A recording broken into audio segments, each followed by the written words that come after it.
Hey, welcome back. We're shedding light on ghosts, UK. Oi, we've Hey put there. a bit on it. I'm here with my good buddy B Money, who is here to talk about ghosts with me. How are you? Hostesses. Ghosts. I'm doing okay. That's good. It's been a rough week, but I am recharged. It's weekend. Yeah. Gonna do this podcast. And How then, about you? and then, And then I will probably go to my couch and watch TV. oh wow, that's. I am a wild Saturday night guy. Man, I was just gonna say, it sounds like they're gonna have to call the cops on you. You're too I loud. know. As the captain say, we'd like the music to be turned off. Well, we are talking about Ghost UK, and if you are here and a fan of the US one, you have plenty of episodes to check out, like His Girl Shiki and the whole list of season 4 with B Money, who joined last season, and we are just flourishing with your inclusion onto the show. We are grateful to have you. I'm very happy to be here. Excellent. And yeah, let's get into it. Let's get about last night. Do you know there was a movie in the 80s called About Last Night with Rob Lowe and Demi Moore? Oh, no, I didn't. Yeah, it was kind of in that Brat Pack. Oh, and that, I remember those. I didn't see the movie. Only reason I really know anything about it is because they had 2 great songs on it by Sheena Easton, new songs. Oh, we're back to Sheena Easton. She's my girl. Yeah. And Olivia. Yeah. So About Last Night is after a night of partying, Alison and Mike scramble to clean up the house for a venue viewing, and Alison tries to find out why the ghosts are acting so strangely. Now, before we jump any further, this was rated by 782 people as a 7.8, almost a perfect score. But this season was probably one of the highest rated because every episode therefore is an 8. Really? So this is the first episode was the lowest. This is the second lowest, and everything else is 8 and above. So I found that to be very interesting when it comes to ratings. Maybe this episode was very chaotic. Maybe people didn't like that part of it. Maybe. This episode reminded me of The Hangover. Yes, very much so. Except there's pigeons instead of a tiger, you know. I absolutely had a ball with this one, but we're going to get into it. So let's hop into the thick of it. Yes, we're going to get into the thick of it as we look at what happened. So this is a fun, like, adventure story because you're trying to find out what happened to what happened last night. They had a huge party.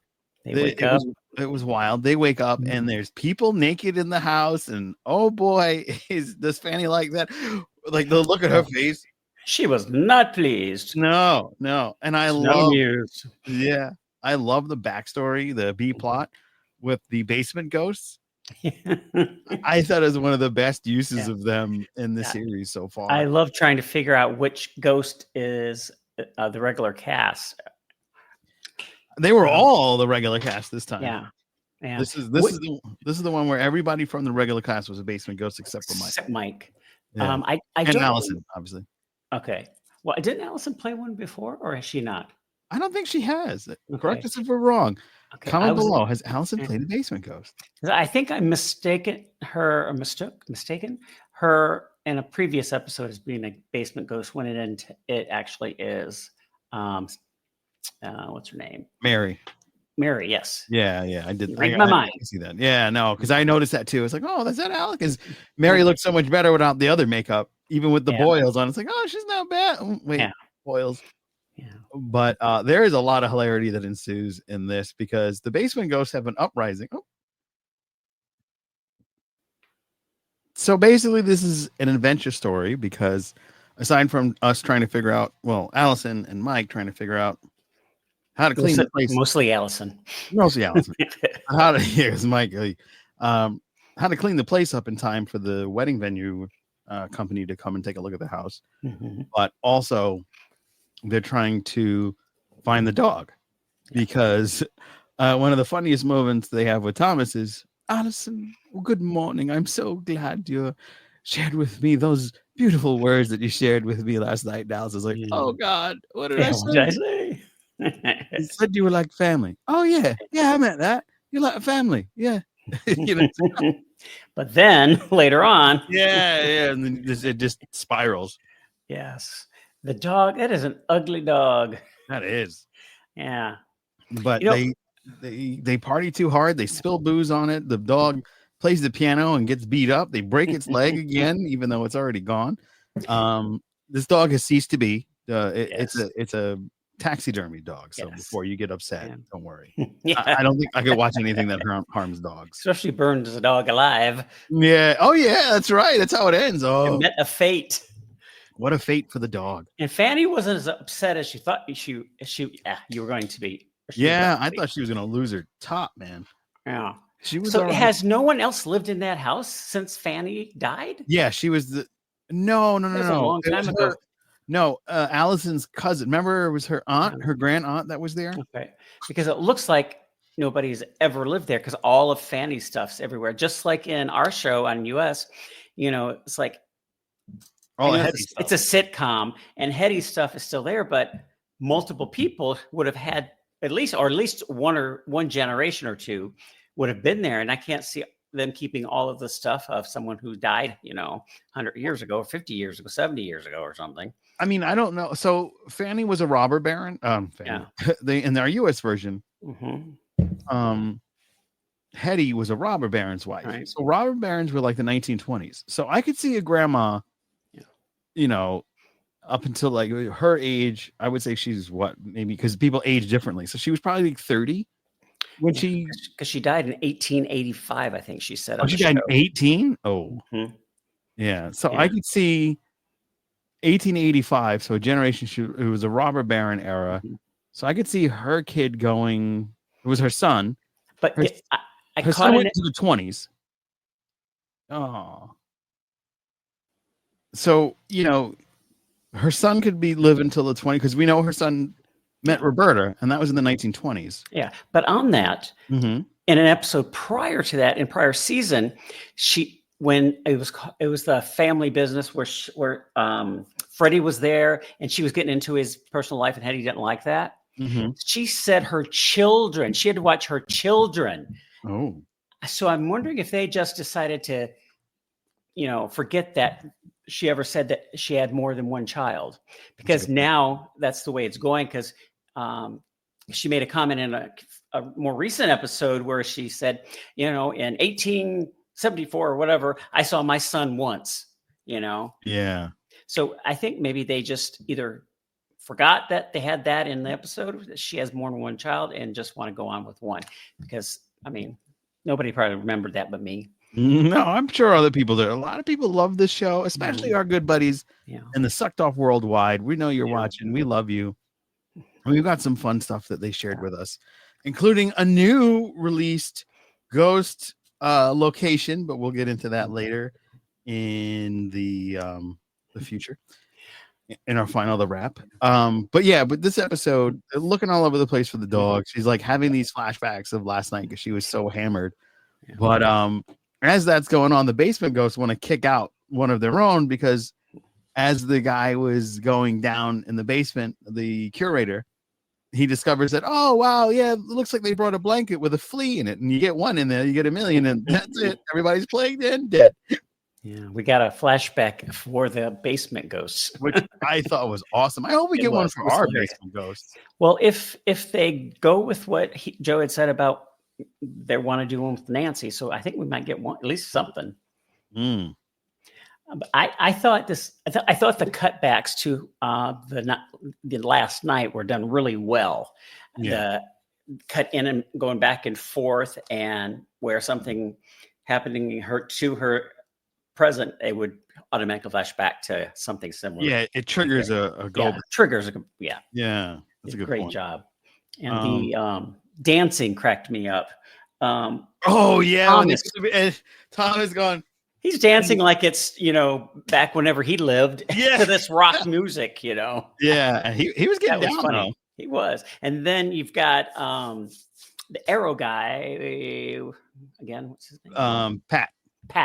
Patrick Pat. Yeah, he comes in. He's supposed to report back to the general, or is Captain. You would think I would know this stuff by now. I've got to get that down. Anyhow, he's supposed to go in there and report back, and then he kind of slowly starts getting into it. His shoulders start going, and then he starts dancing. And that was great to see Pat do that. Yeah, and everybody was getting down. And the bit where they were saying that they've never seen him or the captain or Fanny laugh. No. Mm-hmm. I mean, we've seen the behind the scenes stuff for their but the characters in character during an episode, they haven't. Yeah. And that reminded me of something on our show that I believe Hetty is the only ghost that has never been walked through. No, Hetty was walked through. And where? The only time I remember it would be when she got possessed, when she possessed Jay, but she didn't, how they ow and whatever. I don't think she's ever been walked through to that point, but every other ghost has. And like I said, I've watched every episode, 10, 15, 20 times. So that got me thinking. Yeah, you would know. You would know, because does she have like a residual power too? Yeah. If anyone knows that when she got walked through in what episode, please let us know in the comments. Yeah, comment below. Yeah, that would be great. Because maybe I could be wrong. I'm wrong about a lot about things. That would be cool. I mean, not that you were wrong, but it would be cool if we got like a secondary power, because she could be seen on St. Patrick's Day. Right. But how cool would it be if you walk through her and like you crave cocaine? That would be awesome. Right? Yeah. Oh, that's cracks me. And what did you think about the bit in the UK episode with the sexual tension between Robin and Mary? Yeah, that was great. Yeah, that was great. Did they do it? I can't remember. Or did they kiss?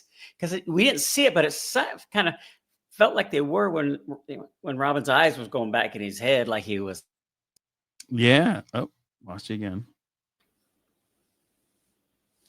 A lot of crazy things happened. First of all, this rager is something Jay always wanted to have, a rager. Like, remember that Halloween episode where he told a lie to the two ladies next door that he was going to have a rager? Yeah. Yeah, that. I think that's what he wanted, but he would not want it once he had it. Yeah. He would regret it. Yeah, instantly. And that dog. I don't know if this is appropriate, but I'm going to say it anyhow. Allison was fisting the dog. Yeah, that's right true. Up his... Trying to get anything she could to put in there. Yeah, trying to make it fluffy, and then for ultimately it to be burned, and then Fanny just go, "Oh well." Yeah, poor Allison. Yeah, wow, she went through that whole thing. But Mike, what a trooper! Yeah. He lost his voice. Mm-hmm. And then goes up, and then all of a sudden you're seeing the head of Humphreys on the roof. You're like, how did that get there? Yeah. And then it turns out Robin, when he was trying to impress Mary, threw the head up. So but a lot of well, they can't go through. They can't get to the attic because the attic is kind of a floor ceiling kind of situation. But when the wall up in the attic is slanted, that's something they could go through, because our ghosts go through the walls. That's a good point. His head should have just went bloop. Yeah. So. Oh, but then he was at the edge of the roof and in the gutter. So So he wouldn't. Well, gutters attached. I don't know. It's getting way into the weeds. You're like, you know what? I watch Star Trek, and we think about the science behind everything. And he's like, I know there's science here, and I'm going to discover it, and I'm going to let you know. And I'm like, I don't know how in depth the ghost fandom is, like the Star Trek fandom. We go way into the weeds, so I don't know how deeply the ghost fans get into the episodes. If you're aware of how the power structure works, should his head have rolled back to the ground? Should have stayed up there. And I felt bad. It's like, well, how in the heck are they going to get his head down because Mike can't do anything. Right. They got him down. Yeah. But I don't know. Like you said, we don't know how that happened. Yeah. Yeah. Poor Humphreys. Poor Humphreys. I don't know. Maybe it was a bad storm or something. Yeah. Do you miss that we did not do a headless guy crash after the pilot? I mean, and we've seen that once or twice, but nothing in other than that episode. I don't know what happened with Crash. It's like I know that there was two different actors that played Crash. Yeah, the first actor, the younger one, he apparently has a music career, and that's what he wanted to focus on, because there was like a year in between if the cast or if the show was going to start filming or not. Right. And I think that for budgetary reasons, they cut him out as a regular after the pilot, because that happens a lot. There will be pilots with different actors or different characters, and then after they film it, they decide, well, that's not going to really work out as the way we want, and they get rid of this character and the actor, or switch the actor. Could be, yeah. But I think it was a budgetary thing. I kind of want to know, like, in our Ghost. I know we're going off topic, and if you're a UK Ghost fans, I'm so sorry. Yeah. We'll get to it. Yeah. Especially order. Oh, come on. So order when he was getting the basement ghost, Julian really got them all in yes. Yeah, he really got them all set up. But there was reminded me of when Nancy, when all the basement ghosts were happened with Nancy. So what did it remind you of, Nancy? Well, when Pete insulted the basement ghost, just a basement ghost. Yes, and then they came up to live up there, and then Nancy kind of said something about Pete saying something against them again, and so they all went back downstairs. And I kind of thought that was similar with Julian, and he using his lawyer skills to kind of manipulate them to go back down. Yeah, it was very reminiscent. Well, our episode was very reminiscent of this episode. Yes, there's a lot of that. I see different pieces here and there in every episode that's put in different ones than ours, that they're spread out. And it's put in a different way to keep it fresh, because otherwise it would just kind of be like, okay, it's a beat for beat of the other show. I think them doing it this way. I think the pilots are beat for beat. Yeah. But then, like, after that, it's like they have the differences, which is great because it keeps it fresh. Absolutely. So then that sends the basement ghost back down, and pretty much everything's wrapped. Oh, they find the dog, and the venue people come, and Allison's like, all right, I got to clean this place up. She throws everything in the closet. Of course, that's a trope from the 80s, where if you put everything in the closet, it's all going to tumble at the wrong time. And sure enough, that's exactly what it did. Yeah. And left them in a rut. So, and then outside, the vomit. Oh yeah, that was kind of gross. Yeah. What was it that led up to Alison vomiting as it cut away, as it ended? I think it was the basement ghost, because they had the boils and everything. Was it? And then probably the smell from all the garbage too, because they were outside. Mm-hmm. And I can't remember. Maybe it was that, because something was said that made her. Yeah. So, all right. Well, let's wrap it up. We got some ghost news, so let's get into that. All right. So I mean, fun episode. Definitely worth when I rewatched it and enjoyed it more. Teddy's handler had a great time. If you guys are familiar with the Captain's Quadrant, you know who Teddy's handler is. The first time I watched the episode, I thought it was meh. It was good, but meh.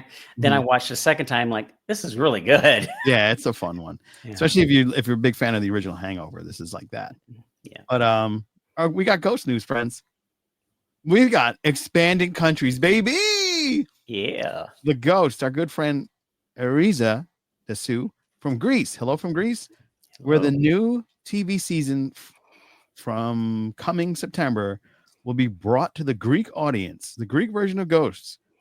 That's Greek. I can't read Greek, but it says Phantasma, with a highly decorated cast. Scenario rise. The ghosts have been adjusted to Greek culture. The adjustment comes from the BBC version. What to expect? Laughable references of modern Greek history. What not to expect? A variety of ethnic backgrounds as minorities, you would yet to be represented on Greek TV. The first 2 teasers are online on YouTube.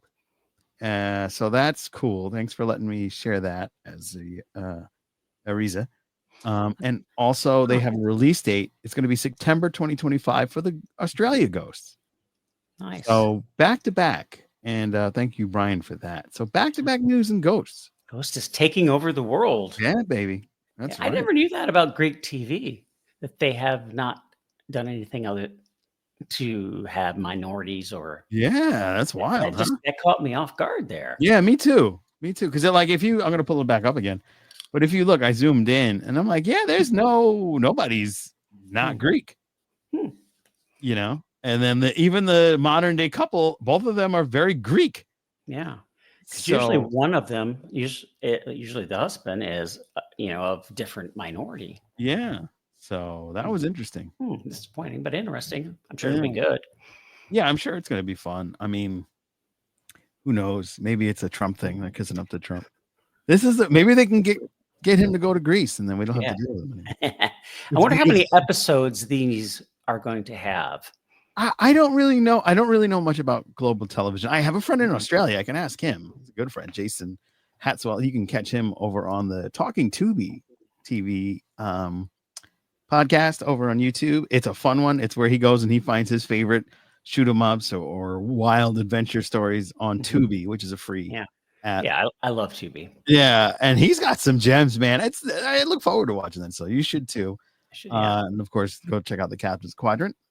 We have a big set of 3 Section 31 and a half. That's why I'm wearing this Section 31, where we're interviewing some Star Trek alum. So it's very cool. We got a lot of stuff going on over on the Captain's Quadrant.